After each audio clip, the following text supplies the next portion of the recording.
Hey everyone, welcome back to the Wrinkled Runner.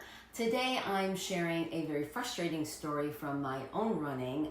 For the last year or so, even longer, I battled this persistent hip and glute pain that repeatedly forced me to stop my runs, and it just threatened to completely derail my ability to run marathons. I had to defer Buffalo until this next year because I just couldn't get in any run over 5 miles without stopping. So I thought it was a strength issue or a mobility issue, all the usual things that you think.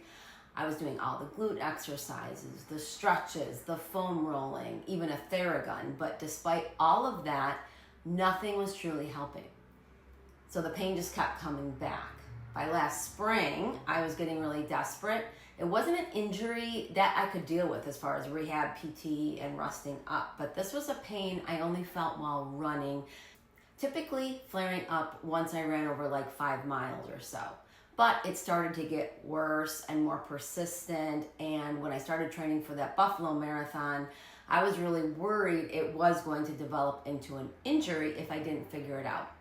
Plus, you can't train for a marathon when your longest run is like 5 miles before you quit. So I was on the verge of hiring a physical therapist for a fresh assessment because I know better than to run with true pain, that's an injury, and I was having to quit my runs more and more. So how did I get to the bottom of it? Well, by accident, actually. Me and my husband were going to go out for a run, and it was a 3-mile run that we had scheduled, and as we were about to head out, I realized I'd forgotten to charge my phone overnight. And now I always carry my phone, especially after getting hit by a car on a run, and for those long runs I might need a transit app too to get home on the bus, since I'm not great at figuring out where my run is going to end. But since this was a very early run with my husband, I knew I needed my phone fully charged when I got back. I decided to leave it. Because there was no phone, I also left my running belt behind. So off we went, and as we ran, I realized I felt freer, like there wasn't the niggle of pain in my glutes. I even mentioned to my husband that maybe my body was psychologically responding to the fact that I was going to call a running PT. So we finished the run, grabbed my phone, strapped the belt on, and I headed out for a 3-mile walk to my son's house. Half a mile into that, glutes, hips, groin, all on fire. And then it hit me. I did not have this pain when I wasn't wearing my belt. So I took it off. While I was not completely pain-free, the relief was enough to make me question that running belt and if how I was carrying my phone across my back was the culprit. So I left my belt at my son's house and ran with him. Again, the pain stayed at bay. I have not run with a belt since. So this accidental discovery was what I needed.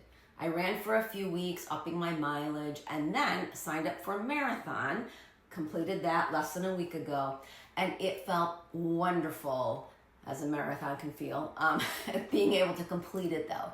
So my experience hammered home the importance of paying attention to your body and every single thing that you put on it. Since ditching the running belt, my issues have almost completely vanished. It's been incredible, actually, and I've become so excited again about marathons, which is awesome. Of course, I've had to adapt my gear, especially for those longer runs. So I've been using a hydration vest with plenty of pockets for, fuel, and I've had to adapt some of my gear. So I've been using a hydration vest so that I can keep like my phone, my gear, and water too on my back instead of around my hips. And I don't fill the bladder up too much so that the weight of the water doesn't pull down my back as much. But I find that I'm able to get enough water for my runs. Also, as the weather cools and I need a jacket, I always make sure that I have pockets with zippers, so that I can lock stuff in there, like, phone, credit card, whatever, into there. I also have put cellular on my Apple Watch, and I'm able to take even the wristbands off and tuck just the little part into a pocket, And I can still use that for texting and calling if I'm in an emergency, because I always take my phone with me. So now I can get texts and make calls, and I can just carry the watch with me because I use a Garmin for running, but I'm still able to be in contact with people I might need to be in contact with, especially on a longer run. So with that major obstacle removed of not using the belt anymore, I'm starting to make progress with strengthening, mobility work, instead of feeling like nothing was going to get me running pain-free again.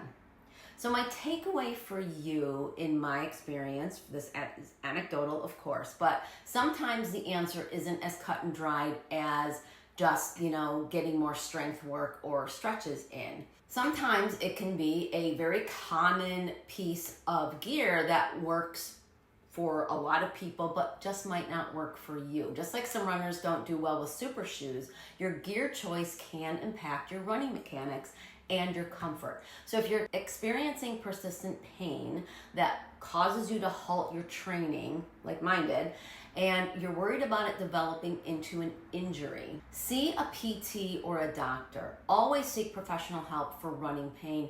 Don't try to diagnose a serious issue yourself. Report everything. When you see that person, tell them everything that you're wearing while you're running.